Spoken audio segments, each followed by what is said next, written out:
Got it. Okay. So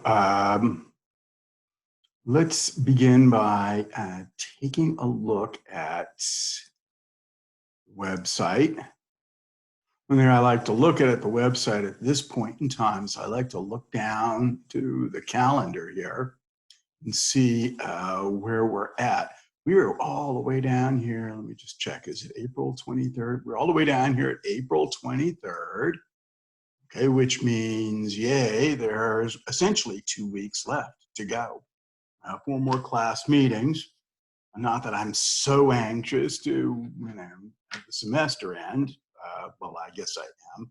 But, I'm also anxious to, get out of this like corona weirdness remote teaching. Although I have to say that even though teaching remotely, I find it very difficult, it's kind of like the only thing. It's the only thing of substance that I do in a day. It's like, oh, I have to teach today. But if I wasn't teaching, I would just be, I don't know, like turning into a mushroom, I think. So it's going to be a little weird after 2 weeks, not having to teach. Hopefully, I'll be able to fill up my time with something productive, and hopefully, this won't go on forever. So anyway, what else to mention? So Jedi 3.0, which includes Jedi 2.0 and 2.1, is going to be due on May 1st. So there's that. And I'm hoping that where in my imagination, which, of course, teachers are always overly optimistic about things. In my imagination, where you are right now is that Jedi 1.0 works. You look through the solutions that I've given and made any corrections. Go to demos here. Here are Jedi 1 solutions. Here's Jedi 1.scala, so you can kind of see my code here and what that looks like. It should match your code, or you might want to adapt some of that code for yourselves. So one, Jedi 1.0 is in good shape and you understand how it works. 2, Jedi 2.0, so you've got blocks working in there. So you can type in like a block, you can parse the block, you can execute the block. That should be working too. And then what comes next, so you go to assignments.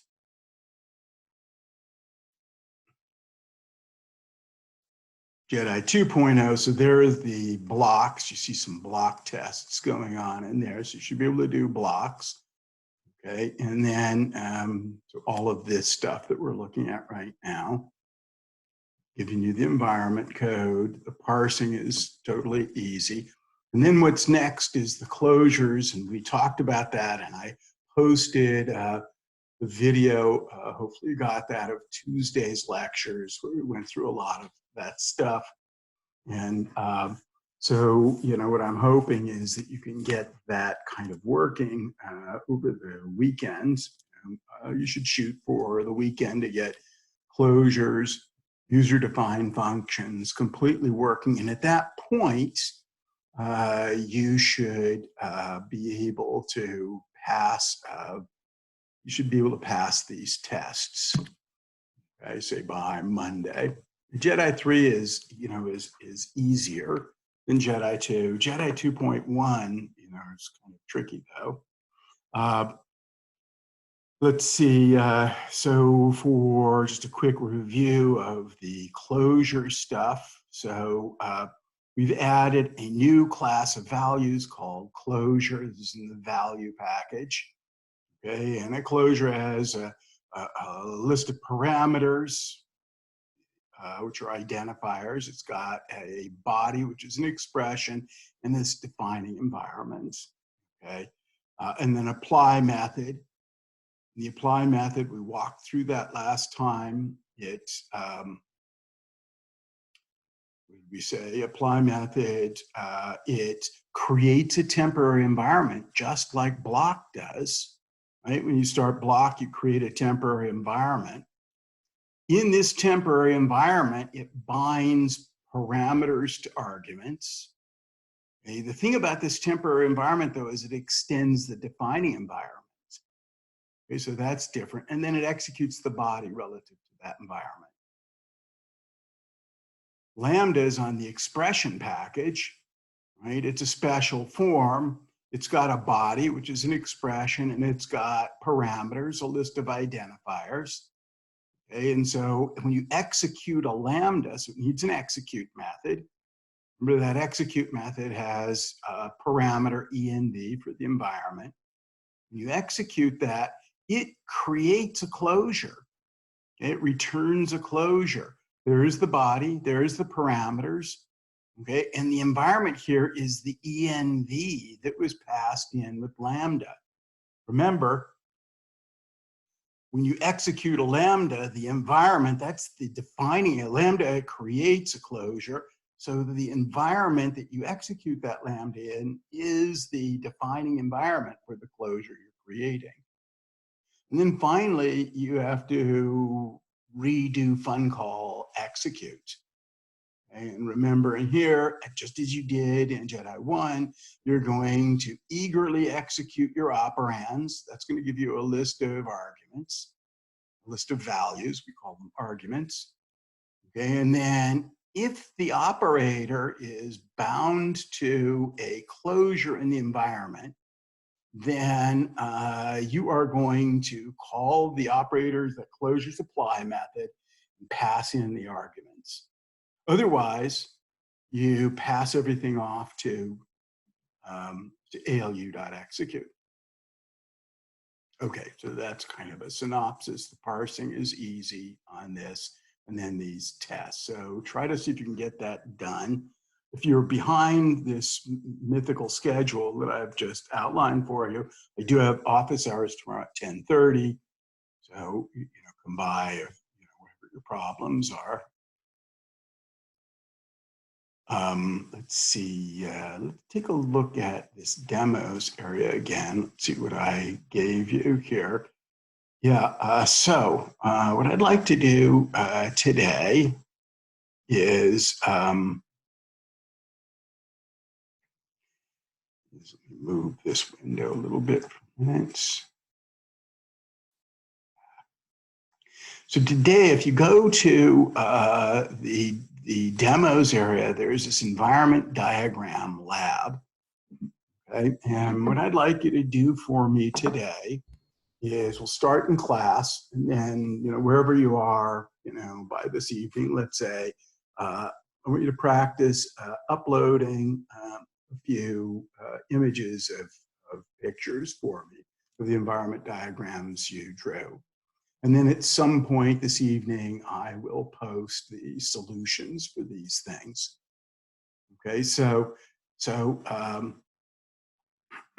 this lab begins by just describing, how environments work, how we block.execute and closure.apply, we create a new environment. Okay, and then here are the problems that you're going to attempt today.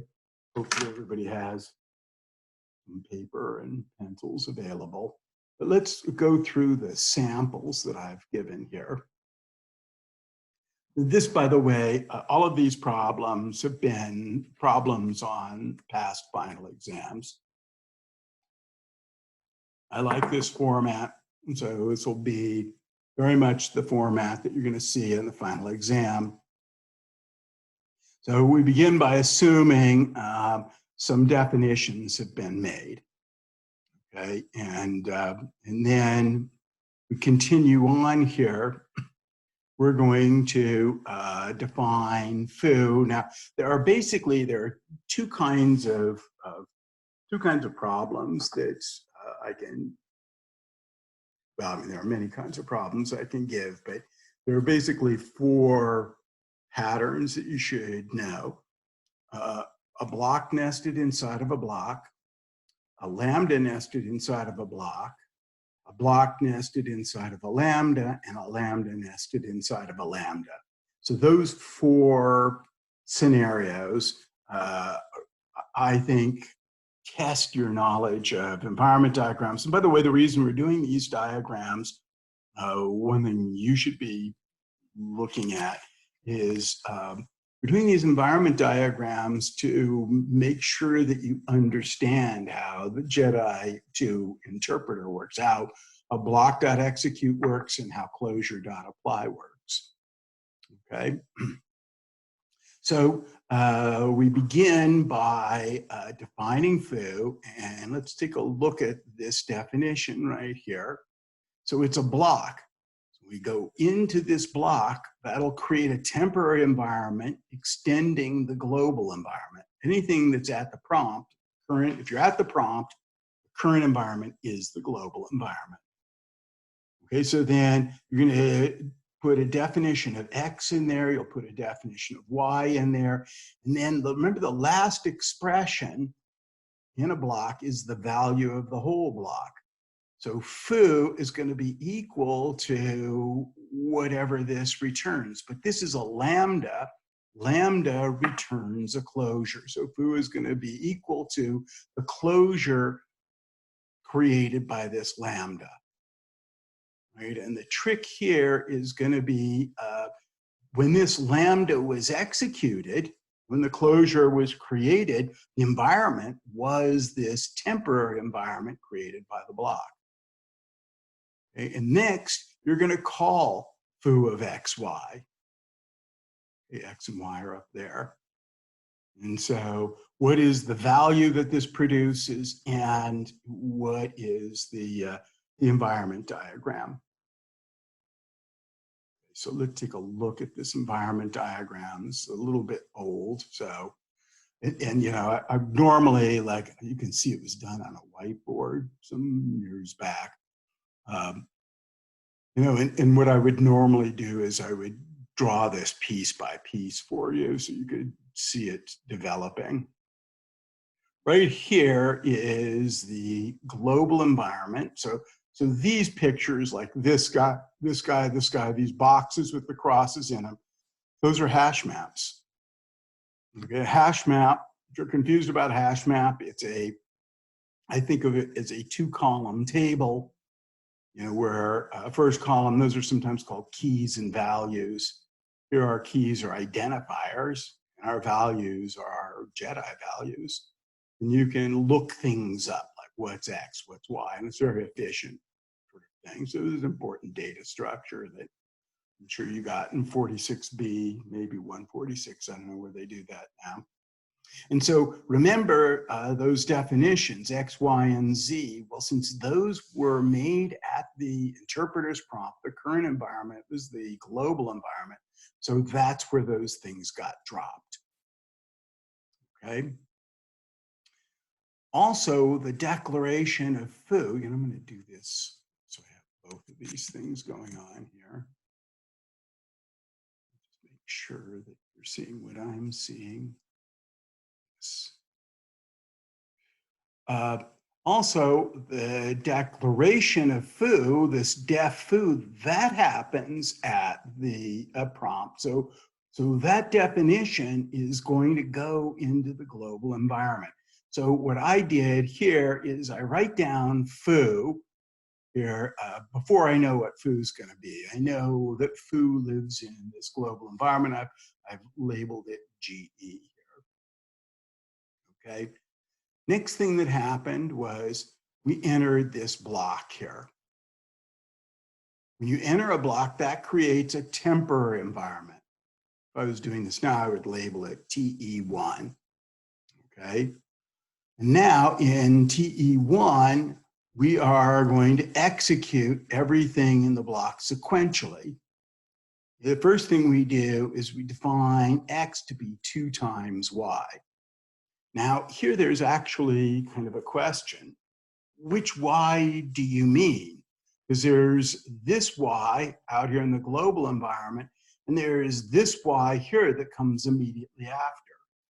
And it turns out that in programming languages through history, there are three kinds of blocks. Let's see if I can remember what they are: sequential, collateral, and recursive. So a sequential block, the declarations, all of these things are executed in sequence, one after the other, which is what we're doing. Collateral, they are executed in parallel with each other. And then recursive, earlier declarations can make reference to later declarations. That's useful, for example, if you want to put a definition of a recursive function inside of a block. Okay, so we're doing sequential, which means at the time we're saying x is 2 times y, we don't know about this y yet. So y has to be referring to y equals 20, right? And so 2 times 20 is 40, x is 40. Next, we're defining, y is x plus 5. But here, x has already been defined, so x must be 40 here. And so y is 45. Get it? Finally, we execute this lambda. Lambda creates a closure. So whenever you execute a lambda, draw a picture like this. This is what our closure looks like.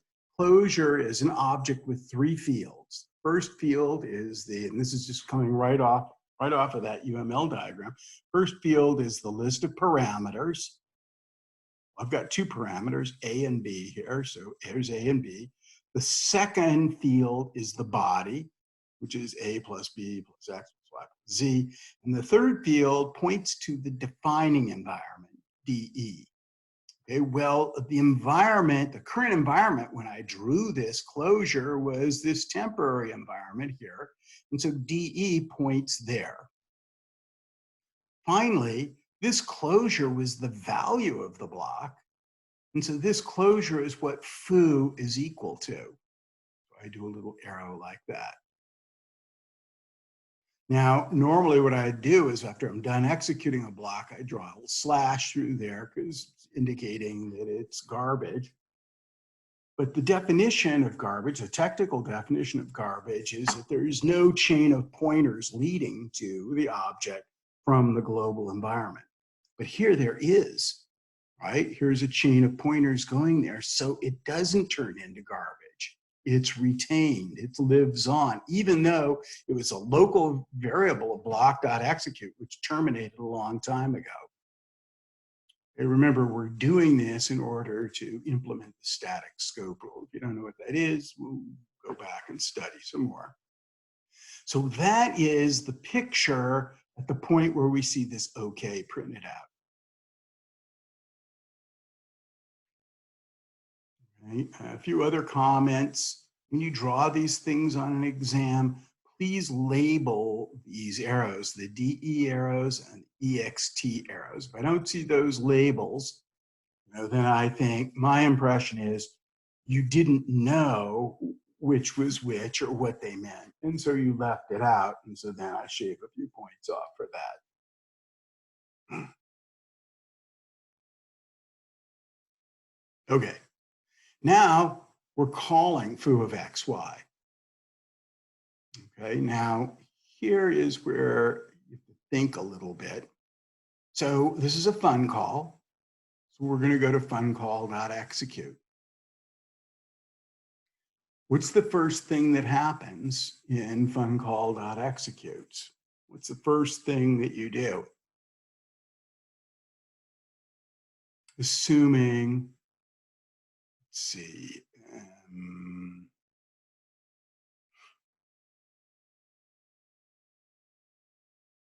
you might like to answer that. How about you, Brianna? Brianna's probably off making a sandwich somewhere. Any idea what's the first thing that happens in funcall.execute?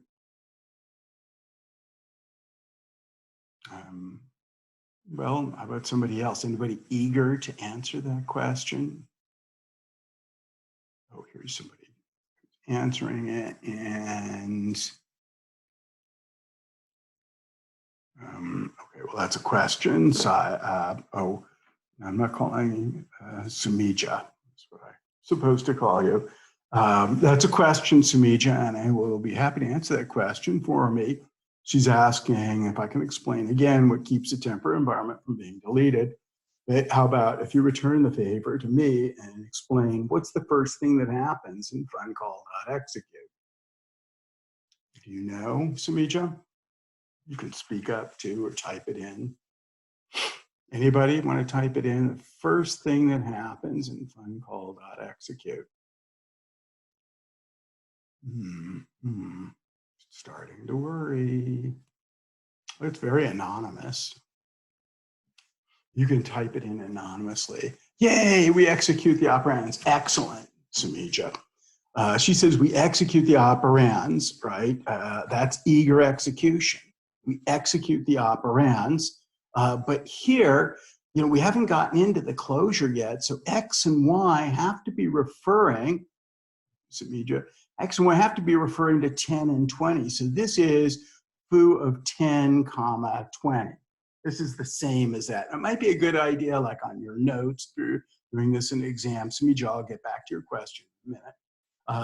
It might be good, if in your piece of scrap paper you wrote foo of xy equals foo of 10, 20, okay? Just so you remember that. And now we're going to say, well, is foo a closure? We come back over here, we go to foo. Oh, yes, look, foo is a closure. So now we're going to apply this closure to the arguments 10 and 20. Okay. So we're in closure.apply now. Closure.apply is similar to block.execute. First step is we create a temporary environment, maybe TE2 we could call this. And in this environment, it extends the DE of the closure. So DE is here, so the EXT arrow points here. Step 2, we bulk put the parameters, well, here are your parameters right here, A and B, to the arguments 10 and 20. So environment, I think my environment class I gave you as a bulk put that's useful for this. Just one line of code. And then step 3, we execute this body relative to this temporary environment. Here's the body, A plus B plus X plus Y plus Z. A is 10, B is 20, X, what is X? X is going to be 40, Y is 45, and Z, we have to go all the way over to here to get to Z is 30, and the answer is 145. Now we are done, and so here, this gets to Sumija's question.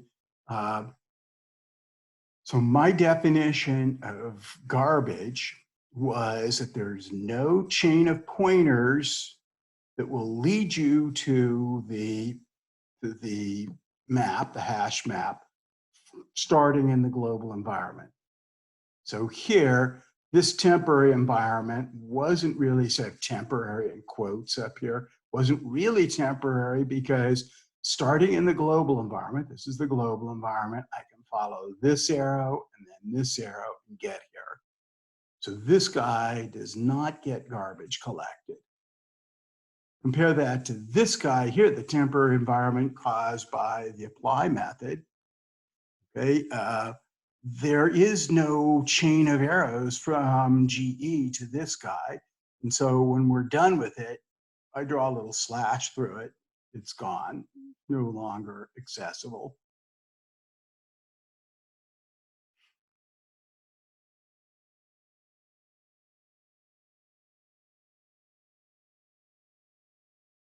Good.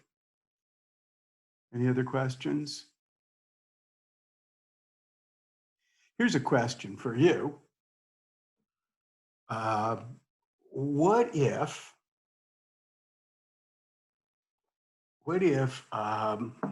there was a switch in Jedi where you could throw the switch and Jedi suddenly uses the dynamic scope rule instead of the static scope rule. That's one of the features of Jedi 2.1. How would things be different? Okay, now remember the way things are different then is going to be this. So the idea here was that you saw that foo of xy, foo of 1020, was called, the current environment was the global environment. So in that case, we would say the calling environment of foo is the global environment. Okay, but the static scope rule says when you execute the body of foo, use the defining environment, which was this guy over here. Static scope rule says when you're executing the body of this thing, this temporary environment should extend the calling environment. So this arrow, ext arrow here, it was dynamic scope would point over here to the calling environment, not the defining environment. Okay, and okay, so what? Well, look at the difference. So A is 10, B is 20, just as it was before. Z is going to be 30, but X and Y are going to be 10 and 20 over here, right? So you're going to get 30, 10, 20, 30, 60, 70, 80, 90 is going to be the answer if it's dynamically scoped. So I ask that kind of question too.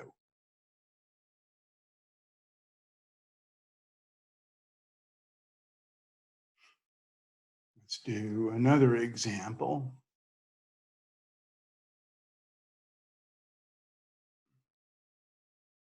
So this is the reverse. That problem, we had a lambda inside of a block. Now we're going to have a block inside of a lambda. Okay, so here is, I'm defining foo. Okay, has two parameters, A and B, and then the body of foo is this block. Take a look. So we start over here. Here's our global environment, X, Y, and Z are 10, 20, and 30. So we always assume that. And foo was a lambda. Okay, when we executed the lambda, that created this closure. You execute a lambda, it creates a closure. The parameters, here they are, A and B.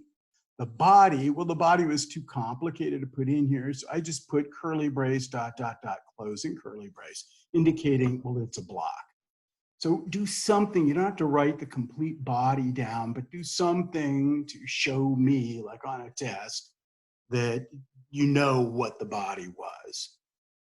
And then, well, this lambda was, when it was executed, the current environment was GE, and so that's also the defining environment for this guy. So just this part, ignore TE1 and TE2 for a moment. So just this part right here was what the environment looked like at this OK point here. Now remember the body here. One way that I like to think of lambdas, the body of a lambda, the way I think about a lambda is or maybe it's more accurate to say the way that I think about a closure. I'll repeat this again. Think about a closure as like a box, a block of ice, right? There was some movie a long time ago, where, some anthropologists or somebody like up in, I don't know, the North Pole or something, are digging up this block of ice, and there's this like frozen caveman in there. So I think about this guy as like this, think of that, this block is like a frozen caveman, right? So it's not time for execution yet, right? He can't do anything because he's frozen in this big block of ice. Okay, so we're not executing it yet, we are freezing it. That's really the purpose, one of the purposes of a function. A function takes an algorithm, a block of code, and it freezes it. Normally, if you type in some code, you want that code executed now. But when you're defining a function, in this case with a lambda, you're taking this block of code and you're saying, I'm defining this code, but I don't want it to be executed yet. Okay? Instead, I'm giving this block of code a name, in this case, foo. But that name, and then later on, when I want it to be executed, when I want to thaw the caveman out, I will call the function. So a function call is when we thaw the block of ice, as they did in this movie. I wish I could remember the name of the movie now. We thaw it out, and then, like I think in the movie, the caveman goes, is all confused and stuff, understandably, and goes in some rampage. I forget what happened. Probably he died or something. So function call means thaw the caveman out and let him rampage. Okay, and lambda means freeze the caveman in the block of ice. And caveman is an expression. Okay, not really a caveman. Now we're going to call foo. Okay, and we're calling the operands, or x over 2, and z. So we're in funcall.execute now. Funcall.execute is eager to know the arguments, so it eagerly executes the operands in step 1.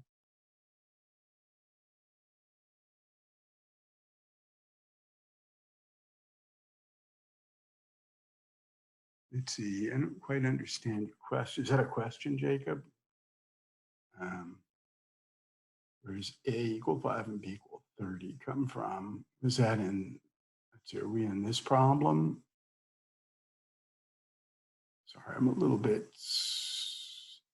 behind you here. So, so in the diagram, check the diagram. Oh, over here in TE1, I guess you must be talking about, well, let's see.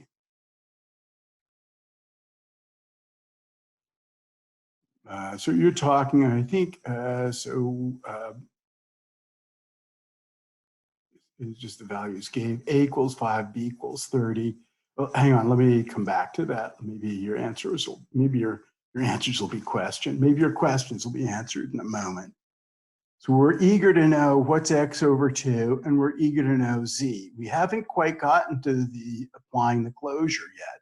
So we eagerly execute this in the current environment, but we're at the prompt to the current environment as the global environment. We come up here, x is 10, 10 divided by 2 is 5, and the other one, z is 30. Right? We're in this environment. Oh, here it is. X over 2 comma z. So I like this. This just guarantees that you're going to do the eager execution before you start worrying about temporary environment. So I'm writing this is equal to foo of 5 over 30. Step 2, funcall.execute. We ask, is foo bound to a closure in the current environment? Why, yes, it is. If it wasn't, then we would assume foo must be some ALU thing, and we'd pass it off to the ALU.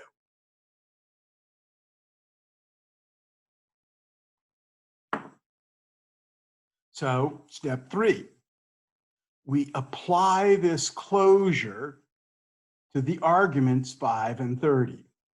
So now we've gone from funcall.execute, we've now entered closure.apply.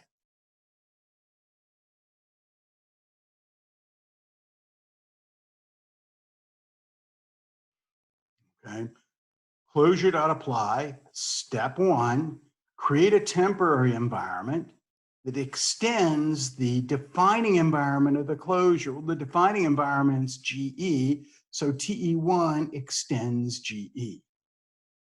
Step 2, bind the parameters, here are the parameters A and B, to the arguments 5 and 30. So A is 5, B is 30. Step 3, execute the body relative to TE1. Okay, now the body is a block. So we're now going into block.execute. Okay, block.execute, step 1, create a temporary environment. Here it is, TE2, that extends the current environment. Well, the current environment is TE1. So TE2 extends TE1. Okay. Next, we execute sequentially. Let's see, where is it? So here we're going to define x equals 2 times y. 2 times y, well, what's y? This y has not been defined yet. So we go to TE1, it doesn't know anything about y. We go to GE, y is 20, 2 times 20 is 40. Y is def y equals a plus b. Okay, so where's a and b here? We don't know. We go here, they're 5 and 35, so y must be 35. And finally, this last expression, we're going to execute it here. I've penciled it in, a plus b plus. So a is 5, b is 30, x is 40, y is 35, and z, we have to go all the way back here to get z is 30, and the answer is 140.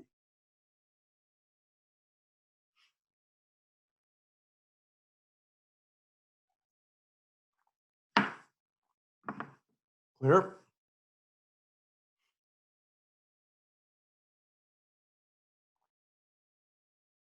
I'm going to skip example 3. It's 2. I think I decided that example 3 was too complicated. I'd never ask it on an exam. Let's see, diagram 2. I hope that's not the diagram we're just looking at. No, I guess not. So this is an example of a lambda nested inside of a lambda. Okay, so these are kind of the harder ones. Let's just look at this for a second and see if you can understand what meta, I call this thing meta. Meta is a function which takes as an input f. Okay, now it returns a new function which has a parameter x, and it applies f to x. So f here must have been a function, and it's going to apply f to x. Okay, here's an example of calling it. I'm defining bar to be meta, and the f here is going to be the function lambda of y times y, the function that squares stuff. Okay, so bar takes any input and returns the square of that input.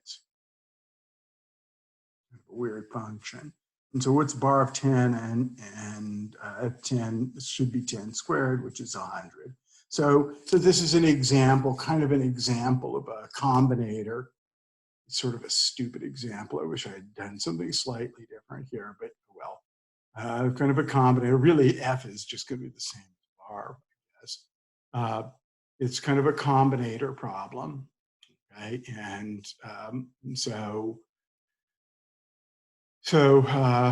let's see. So meta is the combinator. It takes a function as an input and returns this function as an output. So let's look at what we've got here. Here's our global environment. X is 10, Y is 20, Z is 30. Here is meta. Meta is a closure. The parameter, meta had one parameter, F. The body was lambda, and I just wrote lambda dot dot dot, so the professor knows that I know what the body was. In the defining environment, well, meta was defined the current at the top level at the interpreter's prompt. So the current environment was the global environment. So his defining environment is this global environment. Okay, so that's the picture after the definition of meta, but before the definition of bar. Next, bar. Bar is also defined at the interpreter's prompt. So bar is going to go Bar is going to go right here inside the global environment. But what's bar going to be equal to? Well, this is a function call. Today, Muslims Okay, in Canada and around the world. So this is a function call, and this is the operand.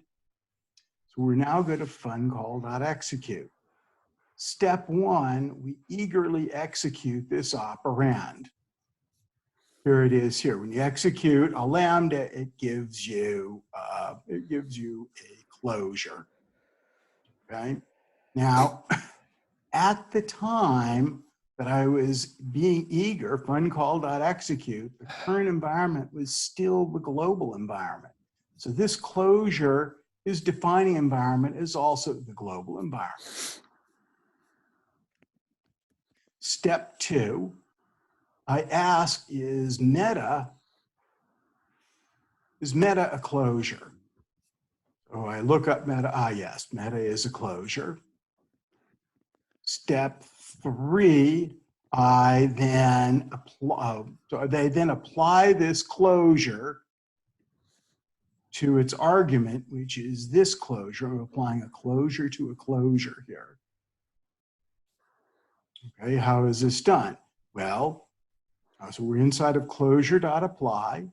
We create a temporary environment. Hello, everyone. This guy this here, weekend, my family will temp join ENV, millions of Christians guy in Canada here, and around the world. he extends Meta's defining Easter environment. is the Meta's most defining important time environment for is Christians. GE. It He celebrates the extends resurrection that. I of mean, the Jesus best way Christ to do and these the problems is fundamental just to values think of forgiveness and renewal. It is a time for joy, for hope, and for coming together. Normally, we'd be going to church with our neighbors, searching for Easter eggs with the kids, or sharing a special meal with family and friends. I know that for many Canadians, it won't be easy to celebrate Easter without being surrounded. Think of these things algorithmically. If you just step through the algorithms, and you know, on the final exam, you have all of the code right in front of you. You've got your implementation of these things, which is another reason why it's important that it's right. When a company tries to sell you something using AI, you can just kind of walk through these things. It's really not all that different. You can't really hear the kids in either one. I think They're the same. Go ahead. Truly fantastic. Just give her. If we just go ahead and turn RTX on, I wonder how good of a job it is doing. If we just go ahead and turn RTX on, I wonder how good of a job it is. There, it is muted. Hopefully not permanently.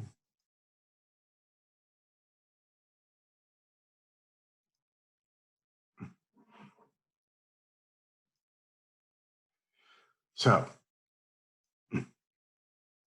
I'm just following the code, which I have memorized, at least, in the big steps. So this is the temporary environment caused by calling the apply for this closure. Remember, apply is a closure method. Applying this closure creates a temporary environment extending the defining environment of the closure, which is this guy here. Okay. In there, you take the parameter is f, and you bind it to the argument, but the argument is this y times y closure here. So that's what f is. Okay, and then finally, you're going to execute the body.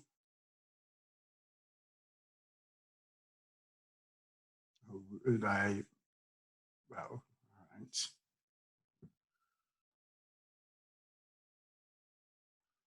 Now I've forgotten where I am. Oh, we're going to execute the body of meta, which is a lambda. Now remember, again, think about your frozen caveman. This lambda has been frozen in this block of ice for, thousands of years, right? And only now is it time for us to thaw him out and let him rampage.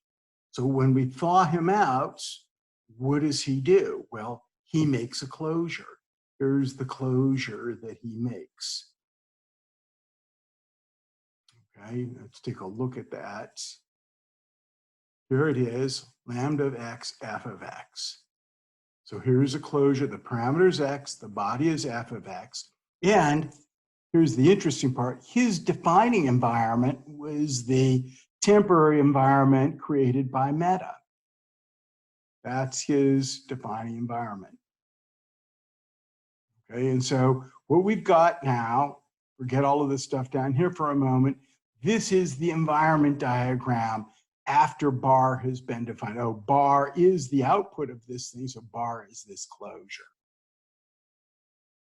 Again, Meta was a closure here. So this was the diagram after the definition of Meta. Then we called Meta, we set up a temporary environment. The parameter of Meta F was bound to the argument, which was closure, y times y closure. Okay? And then we executed the body, this lambda, relative to this temporary environment. But since the body was a lambda, it too creates a closure. The parameter is x, the body is f of x, and the defining environment is this temporary environment. And when I'm saying the word temporary, you should envision quotation marks around it. Okay, and then that closure is what bar is equal to. So this environment's not going to go away. It's not garbage because look, I can follow this chain of pointers from GE to this temporary environment. So it's not really temporary. Finally, we're going to call bar. We're going to call bar of 10. Okay, so it's time to call bar of 10. The operand is 10. 10 is a literal value, so if you eagerly execute 10, we get 10 as a value. Okay, so we have the value 10 now, and then when we ask, is bar equal to a closure? Yes, it is. It's this closure here. We say, okay, let's apply this closure to 10. Okay, so the first thing we're going to do is we're going to set up a temporary environment, which x is 10, and this temporary environment extends bar's defining environment, which was this guy over here. So this guy extends him. And now we're going to execute the body inside of this thing, where the body was f of x, which is the same now as f of 10.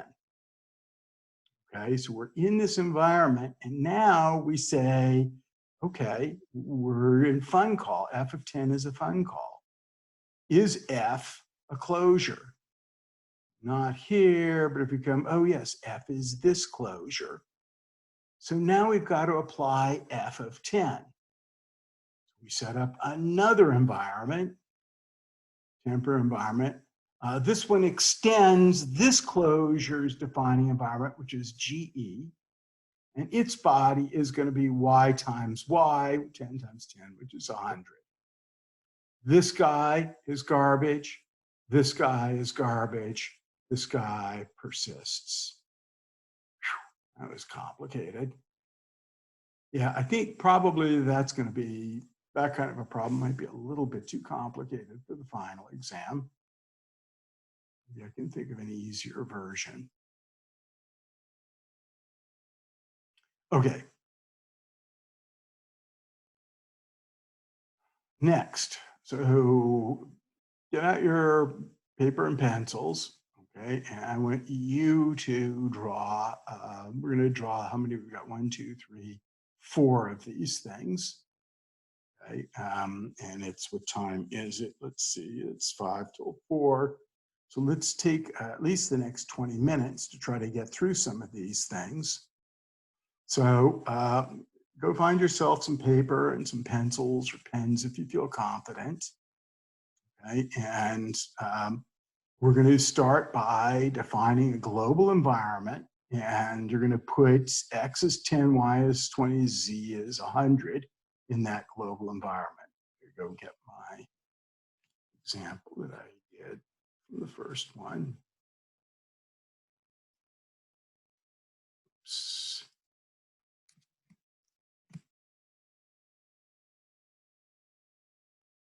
So remember my example, I have this global environment. Yours is similar. X is 10, Y is 20, Z is 100, though, I think, in yours. Right? And then the next thing that happens is we're going to execute a block. Right? And so you might notice that this is a block within a block. Okay? Nested block problem. So when you start to execute this, you're going to go into this block, right? And that's going to set up a temporary environment that extends the global environment. We can label that TE1. And we'll execute this. And then this is tricky. This whole thing is the last expression in that block. But that expression contains a block. So you're going to do x plus y. Y will obviously be 2. X is obviously going to be 10. 10 plus 2 is 12 plus. And now you're entering another block. So you're re-entering block.execute. And you'll set up a temporary environment TE2. Okay, so why don't you see if you can take 5 minutes to draw that diagram. While you do that, I'm going to set up a little place where you can show off to me how much you know by uploading it to Canvas when you're done.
How's everybody doing? Anybody, wonder if anybody finished that? Let's take a look at the next one. The next one is a block with a lambda inside of it. So these are, I think, the most interesting ones. And so here we start with the same environment. X is, so you're going to start a brand new picture, brand new piece of paper. And this piece of paper, you're going to draw a global environment with X is 10, Y is 20, Z is 100. And foo is also going to go in the global environment.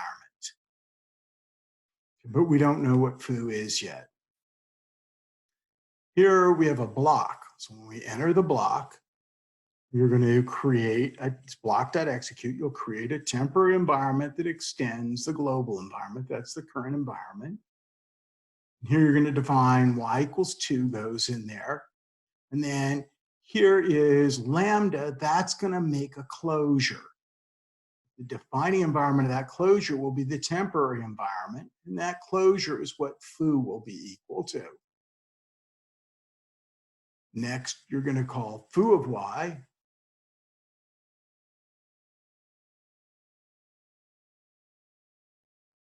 Let's see. Here is my, saw like something pop up there, but it's, oh, here, for some reason now my little,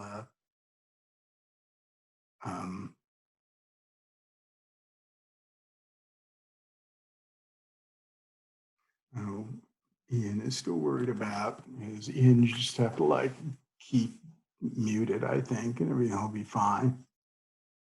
Let's see, am I sharing this guy? Yes, I'm sharing this guy. Now you're going to call foo of y, eager execution. This is the same y as 20. That would be foo of 20.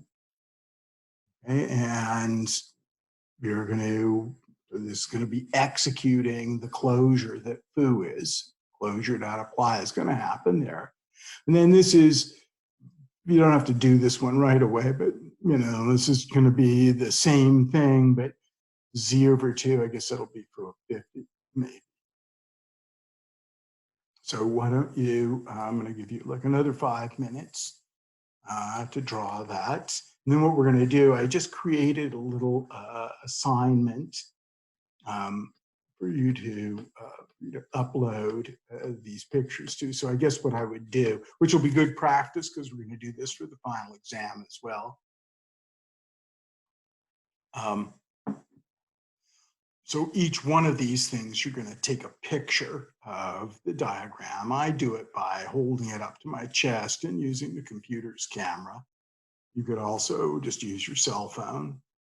And so you're going to be uploading 4 images to Canvas by midnight tonight of your 4 diagrams. I'm mostly just doing it just so, you know, if you get a bad grade on the final, you know, I can say, well, look, you didn't even turn this in. So.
Okay, I'm going to interrupt you again.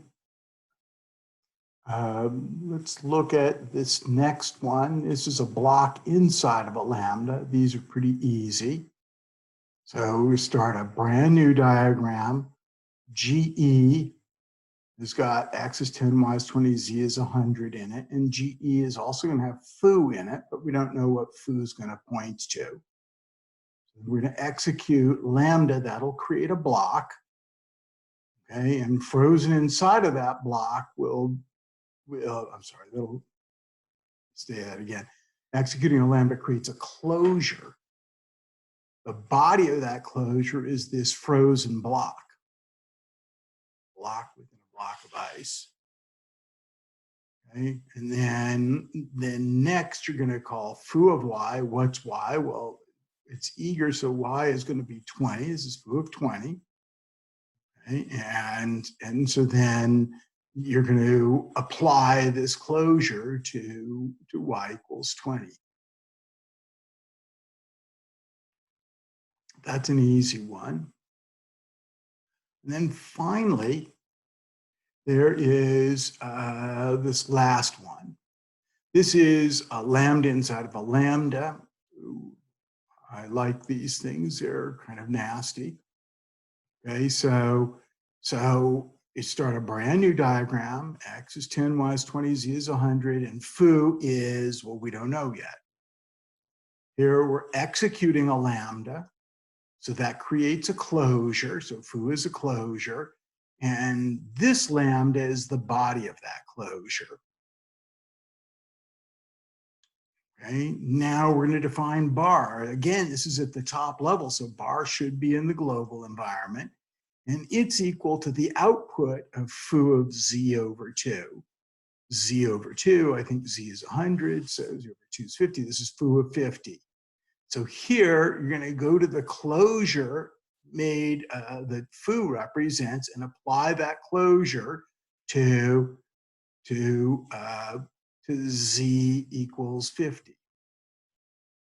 Okay? And then you're going to execute the body of that closure, but the body happens to be another lambda, which is going to make another closure. So bar is now a closure. And then finally, you're going to execute bar of x times 2. Okay. So you have lots of examples to work off of. And, do what you can. I don't know what you've got scheduled for today, but it's, they're fairly simple little diagrams, just some pictures that you have to take and send. And then I will probably be asleep by midnight tonight, but, early tomorrow morning, say I will post the solutions on the demos page. And I'll post the solutions on the demos page, and you need to, I think you should self-grade this thing. I haven't decided yet if I'll ask the grader to look these over or not. But you should certainly self-grade them when you see the solutions. Meanwhile, I've got an office hour tomorrow, so if you really got stumped with these diagrams, or if you're really stumped on Jedi 2.0, tomorrow would be a good time to come in and ask me questions. That'll be at 10:30. Any other questions? No? Okay, well, try to I'll let the sun shine on your faces a little bit this weekend. I know I got out for a nice hike in the forest yesterday, and that was the first time I think the first time I've been out of the house maybe in 3 weeks. So that was great. Felt so normal, and hopefully you can get out. I don't know. Like I said, at least just let the sun be on your face. How much is the summit worth? Set for 4 points, but I don't know if I'll actually factor that into your grade or not yet. It's more of a threat, 4 points. So how much percentage-wise, right? Very nominal, very little. Okay, I will see all of you either in office hours tomorrow or Tuesday in class.